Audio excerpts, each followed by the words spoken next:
दाथ' ओरैनो न'खरफोरा जोंनिया दङ गासैनिबो ओरैनो 50% जोंहा न'खरफोरा दैयाव गोजावनानै दङ बिथांमोना जानाय लोंनाय आरो जि गिबियावनो जोंहा जानाय लोंनायाव उसुबिदा जादों बिथांमोना सिलिन्डार गैया सिलिन्डार गैयैनि जाहोनाव बन गोरान गैयैनि ओंखाम संजानो हायाखै बिथांमोना दा जोंनिया ओरैनो बाय लामाया जोंनिया एसे गोरान बेयावनो बिथांमोना फैनानै एसे जिरायनानै दंफैयो बेनिफ्राय दाउ अमा बोरमा मोसौ बेफोरनो जोंनि मेन माने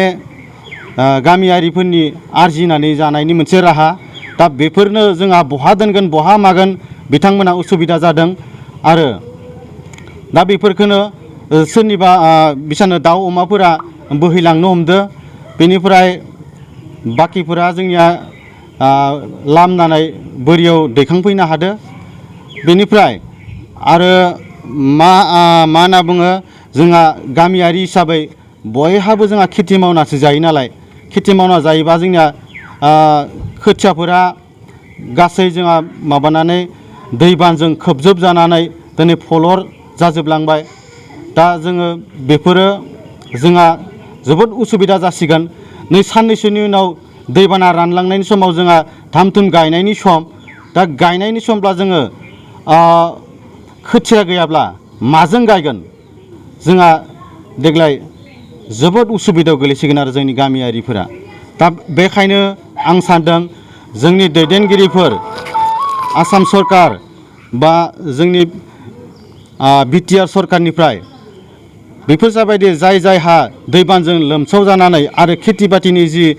जोंहा धंस जाजाबाय दैबान लोमजानायाव बेफोरखौ जोंनो फिन जोंनि बे खेथि पुरनफोरखौ होफैनानै जोंखौ माने सहाय खालामो आं बेखौनो आसाम सरकार आरो जोंनि बिटिआर सरकारखौ एसे खावलायनाय जाबाय ओरैनो बेफोरखौथ' जोङो ओरैनो गोजौ जायगा न'खराथ' लोमजानाय जोंनि बै एसे जोंनि गामिनि लामा बेफोर बाय एसे गोजौ थानायफोराव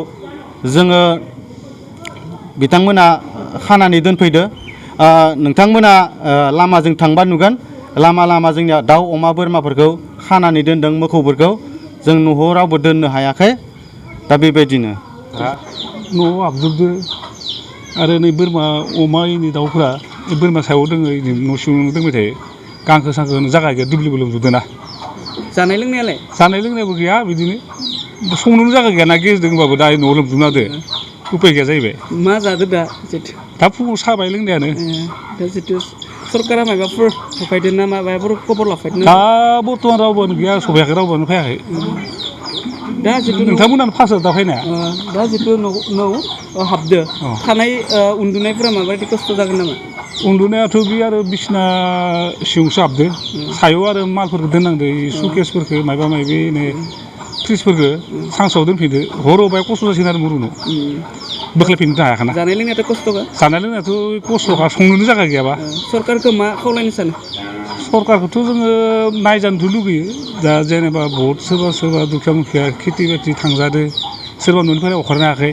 लामा बायदो बेफोरबायदि जुदि सार मुवा फायनानै माबायावसो नायफिनबा बाय मोजां मोनगौमोन आरो जिहेथु जोंल' नङा गासै मानसियानो लोमजाजोबदो माथावरिसिं बेलेगसिं बायनाय खायसे निखिना बाय खमायबावदो नङाबाथ' आरो जाबावगौमोन मालानिफ्राय नोंथांमोननि बेयाव दै लोमदों न'आव मैयानिफ्राय मैया मा समनिफ्राय मैया बाय मोना जादों फुंनि 6टासोनिफ्राय बारा जाखादो 6टानिफ्राय थाङै 9टासो लागै लोमजोबदो माबायाव भिटायाव दा दैया रानदों ना रानाखै ना बार दा बाय रानदों आधा 1 फुटसो रानबाय दा एसे हाबदोंमोन ना सिङाव दा बाय असायला नुजाबाय 1 फुटसो रानबाय आरो